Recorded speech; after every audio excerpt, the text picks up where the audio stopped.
Hola amigos de Contrarréplica, yo soy Ivette Serna y les doy la bienvenida a una emisión más de Deep Zone, el lugar donde analizamos lo más profundo de la actualidad. Y hoy les traigo un tema que en lo particular me gusta muchísimo porque me han costado horas y horas de discusión y me refiero a los movimientos contraculturales y cómo estos moldearon la forma en la que interpretamos el mundo de hoy.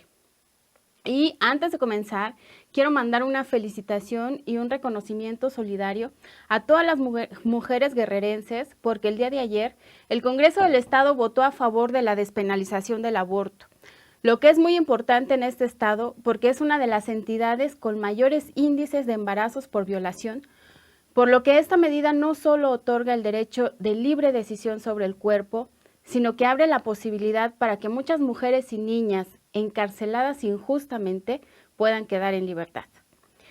Estos triunfos en derechos sociales que estamos viviendo ahora, como la despenalización del aborto en Guerrero, son producto de una larguísima lucha de resistencia. Así que si ustedes que me están viendo creen que la lucha por los derechos sexuales y reproductivos, por la despenalización de la marihuana y otras drogas, por la eliminación del racismo, la segregación o por los derechos de la tierra, son productos de las llamadas corrientes progresistas de las últimas décadas, déjenme decirles que o están muy chavos o les hace falta mucha contracultura. Así que acompáñenme en esta misión en la que vamos a descubrir por qué nos unimos a la ola verde o por qué salimos a marchar por el orgullo gay.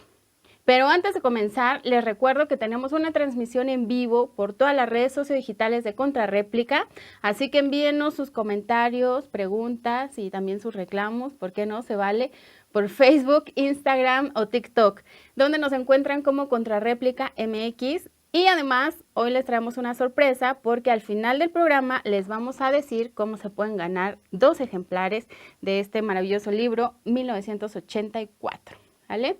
Y ahora sí, dicho estos comerciales, vamos a entrar en el tema. 1968 fue un año bisiesto, que comenzó con un lunes con un ataque a la embajada de Estados Unidos por guerrilleros del Viet Cong. Y 18 días después, el 19 de enero, en la Ciudad de México, dio a inicio el programa cultural de los Juegos Olímpicos, lo que nos anunciaba que no estaríamos exentos de los sucesos atípicos que se presagiaban ya para ese año. El 4 de abril, un francotirador le arrebató la vida a Martin Luther King, mientras que en Checoslovaquia se gestaba un movimiento de liberación política conocida como la Primavera de Praga en contra del gobierno soviético. Fue también en 1968 cuando Theodore Roszak puso de moda la palabra contracultura con la publicación del libro El nacimiento de la contracultura, reflexiones sobre la sociedad tecnocrática y su oposición juvenil. Ahí nomás. Roszak lo que hace es explicar las causas y las consecuencias de los diferentes movimientos contraculturales que dieron forma a una fuerza disidente que terminó transformando el mundo. Según él, los movimientos contraculturales fueron expresiones de inconformismo contra una sociedad donde la guerra, el consumo y la doble moral se habían convertido en el estado natural de un mundo al borde del caos. Era un enfrentamiento directo contra el estilo de vida americano, el American Way of Life. Dispensen mi inglés. Pero hagamos un poquito de historia y vámonos a México en las décadas de los años 30 y 40. En esa época, las 2 guerras mundiales, los destrozos de la revolución y los gobiernos autoritarios del Maximato provocaron una migración masiva de paisanos que fueron en búsqueda del sueño americano. Los mexicanos se convirtieron en la segunda minoría después de los afroamericanos, por lo que en nuestra frontera norte, en especial El Paso entre Ciudad Juárez y Texas, se convirtió en el territorio en el que se gestó una identidad mexicoamericana que tenía en la figura del pachuco la forma de expresar su libertad de ser ante la marginación y el racismo en la que vivían. Los pachucos adoptaron el estilo de vida de los jazzistas afroamericanos y se convirtieron en un movimiento contracultural que encabezó la lucha chicana que se extendería y cobraría fuerza en toda la frontera. A la par de los pachucos, en Estados Unidos nació una subcultura conocida como los hipsters, formada generalmente por jóvenes blancos de clase media que adoptaron muchas de las formas de los jóvenes de raza urbanos y aficionados al jazz, de quienes también copiaron su forma de vestir, la actitud relajada, el humor sarcástico, la pobreza autoimpuesta y unos muy relajados códigos sexuales. Pero porfa no vayan a confundir a estos hipsters con los que se pusieron de moda hace unos años, porque no tienen nada que ver. Al contrario, los nuevos hipsters encarnan toda la convención cultural contra la que lucharon los hipsters de la contracultura de los años 40. Pero ya en la década de los 50 apareció en Estados Unidos la llamada generación Beat, que era básicamente un movimiento intelectual de escritores que se manifestaban contra el estilo de vida americano y contra el estado de bienestar, que fue este modelo político y económico que se instauró en toda América después de la Segunda Guerra Mundial. Y aunque este grupo era más bien elitista, promovía valores escandalosos para la época como el amor libre, las drogas libres, el anticapitalismo, el antimaterialismo. No sé si estas luchas les suenen muy recientes. La generación Beat tuvo 3 exponentes principales. Uno de ellos fue Jack Kerouac, que publicó la novela En el Camino, en el que retrató los valores símbolo de la generación Beat, como los viajes, las drogas y una vida desenfrenada fuera de la norma social. Para él un beat era un abatido, una persona sin dinero ni perspectivas. Otro representante de esta generación fue Allen Ginsberg, quien publicó el poema El Aullido, y finalmente tenemos a William Burroughs, quien publicó las novelas Yonki y El Almuerzo Desnudo. Este del Almuerzo Desnudo también fue llevado al cine y la crítica le llamó basura antiamericana y pornográfica. Pero antes de terminar la década de los 50, otro movimiento contracultural se estaba gestando. El 1 de diciembre de 1955, Rosa Parks, una mujer afroamericana, fue arrestada por haber violado las leyes de segregación de la ciudad de Montgomery, porque no quiso ceder su asiento a un hombre blanco en un autobús. Recuerden que en este momento los negros tenían que ir hasta atrás y los blancos adelante. Pues este abuso de autoridad hizo que el pastor Martin Luther King iniciara un boicot de autobuses y comenzó así un movimiento de resistencia pacífica contra el racismo. Un movimiento que rápidamente ganó adeptos de todas las etnias, blancos, latinos, asiáticos, todos estaban ahí. En esa época también los productos culturales estadounidenses se volvieron muy populares en México. El rock and roll llegaría con todo al lado de la magnífica Gloria Ríos. Y en julio de 1957 se estrenó la película Rebelde sin causa del director Nicholas Ray y que fue protagonizada por James Dean. A partir de entonces se comenzó a llamar Rebelde sin causa a una generación de jóvenes que se manifestaban contra un México extremadamente conservador y se convirtieron en un movimiento tan fuerte que las escuelas privadas tuvieron que prohibir a sus estudiantes el uso de las mezclillas porque era un símbolo de la contracultura. También hicieron su aparición las pandillas juveniles y la brecha generacional se agrandó por los ideales promovidos por la Revolución Cubana y la fuerza que tomaron en México figuras como Fidel Castro y Ernesto Che Guevara. Llegamos así a la década de los 60, que fue crucial para los movimientos contraculturales. El movimiento negro, iniciado con Martin Luther King, se fortaleció con la aparición de 2 grupos subversivos de afroamericanos. Nació el Black Power, que causó revuelo en las Olimpiadas de México de 1968, porque 2 velocistas afroamericanos, Tommie Smith y John Carlos, caminaron descalzos con calcetines negros hasta el podio que les habían preparado para que recibieran sus medallas de oro y bronce por los 200 metros planos. Mientras sonaba el himno nacional de Estados Unidos, estos velocistas levantaron un puño cubierto con un guante negro y con la mirada fija en el suelo.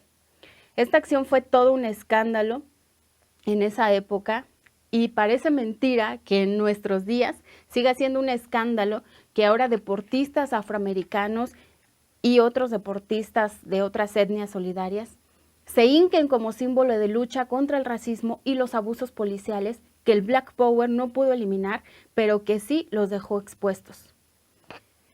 Ya en 1966 también hicieron su aparición los Panteras Negras, Black Panther Party, originalmente llamado Partido Pantera Negra de Autodefensa. Y un año después, el gobierno de Estados Unidos le exigió al campeón del box, Muhammad Ali, que se integrara a las filas del ejército y combatiera en la guerra de Vietnam. Pero el ídolo deportivo se negó, por lo que fue encarcelado y le quitaron todos sus títulos. Vietnam es una guerra en la que blancos mandan a negros a matar amarillos para apoderarse de una tierra que fue robada a los rojos. Yo no tengo problemas con los Viet Cong. Ningún Viet Cong me ha llamado níger, dijo el boxeador, que con solo 25 años prefirió perder su carrera antes de entregar su dignidad. Pero ¿cómo fue que estos movimientos contraculturales lograron cambiar el rumbo de la historia? Bueno, pues no se vayan, porque después del corte vamos a hablar del movimiento contracultural quizá más grande de la historia, cómo nos marcó y cómo nos sigue marcando nuestra vida cotidiana.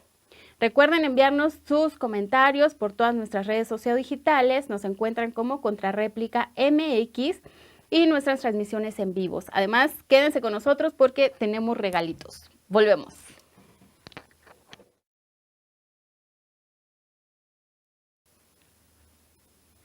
Bueno amigos, ya estamos de regreso en Deep Zone. Yo soy Ivette Serna y hoy estamos hablando de la contracultura. Antes del corte hicimos un breve recorrido por algunos de los movimientos que fueron gestándose entre 1940 y 1960. Pero quizá ninguno de ellos fue tan grande y tan intenso como los famosos hippies. Les había comentado que muchos jóvenes blancos y de otras etnias habían apoyado los inicios del movimiento negro. Pero hubo un momento en el que el movimiento ya no pudo seguir integrándolos porque querían seguir su propio camino. Así que estos jóvenes que ya habían sido entrenados para tomar las calles y luchar por los derechos civiles, se tuvieron que agrupar y poco a poco fueron formando un nuevo movimiento contracultural, libertario y pacifista conocido como los hippies. Esta palabra deriva de sus antepasados los hipsters. ¿Se acuerdan que ya les hablé de ellos? Con la frase "haz el amor y no la guerra", este movimiento se extendió por gran parte de América y Europa. Cansados de las guerras, sobre todo de la guerra de Vietnam, del mercantilismo, de la sociedad de consumo, comenzaron a difundir valores como la libertad sexual, el respeto a la homosexualidad y la bisexualidad, el ecologismo, las comunas y las drogas libres, generando expresiones culturales particulares en su vestimenta y su música, que tuvieron mucha influencia de las culturas orientales. Ahí también fue el boom de las escuelas de meditación y las escuelas Zen. Ronald Reagan, el presidente de Estados Unidos en ese entonces, decía que un hippie era una persona con pelos largos, como Tarzán, que caminaba como Jane y que olía como Chita. Esta frase resumía lo que la cultura dominante pensaba de los hippies. Sin embargo, ellos opinaban que el estilo de vida americano está vacío, porque a pesar de que ellos mismos eran los privilegiados del American Way of Life, se rebelaron contra él, porque el precio de esos privilegios era muy alto. Significaba la renuncia a elegir su propio tipo y estilo de vida e insertarse en un modelo productivo y de consumo que los controlaría de por vida. En 1969, el movimiento hippie convocó al Woodstock, un festival de música y arte en Sullivan, Nueva York, que rompió con todo, se convirtió en un momento fundamental de la historia de la música popular y fue un evento decisivo para la generación de la contracultura porque congregó a casi 500,000 de personas, frente a los cuales Jimi Hendrix tocó el himno estadounidense solo con una guitarra eléctrica como signo de protesta por la guerra de Vietnam y todo el comportamiento bélico del gobierno norteamericano. Por cierto que Carlos Santana, el magnífico guitarrista de origen mexicano, también estuvo ahí. Woodstock se convirtió entonces en el abuelito, digamos, de los grandes festivales musicales como Coachella. Sin embargo, pues este último ya sabemos que es un producto de la industria cultural y no tiene la carga ideológica y la rebeldía de los años 60. En esta década apareció también la segunda ola del movimiento feminista, encabezado por mujeres que ya habían sido politizadas en el movimiento negro y movilizadas, y que iniciaron sus propias reivindicaciones de la mano de Simone de Beauvoir, Betty Friedan, Kate Millett. Esta corriente de pensamiento ya pedía el aborto legal para todas las mujeres. Sin embargo, terminó en los años 90 con la llegada de la tercera ola, con características más posmodernas, que diversificó la forma radical del feminismo, tanto en sus visiones como en sus propuestas. Así que las mujeres guerrerenses que ayer por fin obtuvieron la despenalización del aborto tienen una larga historia de lucha detrás y mucho que agradecer a estas mujeres. Al final de la década en Estados Unidos se coronó con el nacimiento del arco iris de la lucha gay. El 27 y 28 de junio de 1969 se dio la histórica noche de Stonewall, en la que los gays se rebelaron en el bar Stonewall Inn de Nueva York y cambiaron la vida de millones de personas. Esa noche, alrededor de 200 clientes, lesbianas, hombres gays, personas transgénero, adolescentes fugados y drag queen, fueron expulsados a la calle por una redada policíaca. Una multitud se volvió en contra de los agentes que se refugiaron dentro del bar por seguridad. Era la primera vez que la comunidad no huía y que enfrentaba a las fuerzas represoras. Ellos siguieron el ejemplo de los movimientos contra la guerra, los del Black Power y aquellos que luchaban por la liberación de las mujeres, con una estrategia muy simple. Ve a las calles, crea problemas, ataca, ataca, ataca. Y tomados de la mano cantando Gay Power, Poder Gay, fue la primera vez que los gays marcharon abiertamente en Nueva York exigiendo igualdad, con Abby Hoffman como símbolo contracultural. Todos los pasos dados desde entonces, como el matrimonio igualitario y una sociedad más receptiva, también le deben mucho a los jóvenes que se enfrentaron a la policía y a los activistas que se organizaron después de la noche de Stonewall. En México, en los años 60 no eran menos explosivos. La década había comenzado con el asesinato del líder zapatista Rubén Jaramillo, cuando 60 militares y civiles llegaron a la calle de Mina número 14 en Tlalquitenango, Morelos, donde Rubén Jaramillo, su esposa Epifanía, que estaba embarazada, y sus hijos Enrique, Filemón y Ricardo, que eran militantes de la Juventud Comunista de México, fueron acribillados en las cercanías de las ruinas de Xochicalco, sumándose a uno de los más brutales crímenes políticos de nuestro país.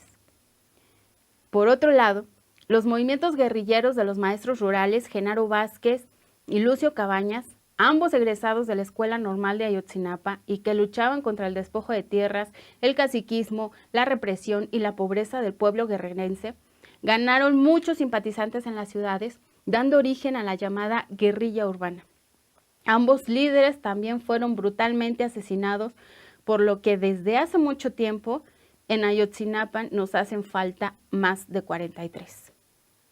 El movimiento de los médicos, al que se sumaron las universidades de Sonora y la Michoacana de San Nicolás de Hidalgo, así como los movimientos ferrocarrileros, electricistas y telegrafistas, tenían a nuestro país bajo una tensión que tuvo su punto de inflexión el 2 de octubre de 1968 con la matanza de Tlatelolco y que cambió la historia de México. 2 de octubre no se olvida. En Francia, los estudiantes también vivieron una movilización intensa conocida como el Mayo francés, y en Estados Unidos el movimiento estudiantil fue dirigido por Mario Savio, miembro clave del movimiento por la libertad de expresión de Berkeley y un ícono de la primera fase del movimiento contracultural de la década de 1960. Para finalizar la década y replicando el formato de Woodstock, en 1971 se organizó el Festival de Avándaro en Valle de Bravo, en el Estado de México, donde 11 bandas tocaron por 12 horas y escandalizaron al gobierno y a la prensa. Marihuaniza, denigrante orgía, mugre, pelos, sangre, muerte, así fue como titularon los periódicos al Festival de Avándaro. El rock en México, que había empezado a despegar con identidad propia, desapareció de las disqueras, de la radio y de los conciertos durante más de una década. Ese mismo año también ocurrió la matanza de Corpus Christi en el casco de Santo Tomás en la Ciudad de México. Y toda esa frustración por los años de represión, matanzas y guerras de los años 60 encontrar un escape y cronistas en la música. Y es que las cosas pasaban tan rápido en la década de los 60 que no había tiempo de escribirlas, había que cantarlas. Entonces, si la gente se quería enterar de qué iba la cosa, los movimientos, qué estaba pasando, tenía que escuchar la música de la contracultura. Bob Dylan, Janis Joplin, Jimi Hendrix, los Beatles, The Doors, en México, por ejemplo, a los Duk Duks, El Epílogo, La División del Norte, Tequila, Peace and Love, El Ritual, Bandido, los Jackie con Marita Campos o Tinta Blanca, eran los referentes para saber cómo iba el mundo. En 1975 terminó la Guerra de Vietnam, la Segunda Guerra de Indochina o Guerra de Resistencia contra Estados Unidos, como le decían los Viet Cong, y con una derrota apabullante del ejército gringo. La derrota de la Guerra de Vietnam fue el triunfo de los movimientos contraculturales. Sin embargo, como no todo es felicidad, muy pronto el sistema absorbió estos movimientos y pasaron a formar parte de la cultura dominante. Porque pues eso es lo que hace el capitalismo. Toma contenidos, los vacía, se queda con las formas, los comercializa y luego nos venden las faldas de caracol que todos usamos, las florecitas, el símbolo del amor y paz. Pero los cuestionamientos ideológicos ya no los tenemos. Es claro también que los movimientos contraculturales no terminan en 1975, pero no tenemos mucho tiempo en este programa para hablar de todos los que siguieron. Por lo que les pido que me acompañen en la siguiente emisión para saber cómo los movimientos contraculturales actuales, si es que los hay, siguen movilizando al mundo. Así que no olviden que la gran lucha es porque la gente tenga derecho a ser quien es y no tenga que morir por eso. Gracias por acompañarme. No se olviden de seguirnos en nuestras redes sociodigitales. Suscríbanse, Contrarréplica MX y Comunicación para el Bienestar. Y como les dije que íbamos a regalar dos libritos de estos, lo que les voy a pedir es que los primeros que nos escriban al Facebook de Contrarréplica y nos digan cuál fue su movimiento contracultural favorito, se los vamos a regalar, ¿vale? Bueno, yo soy Ivette Serna y nos mantenemos en resistencia. ¡Chao!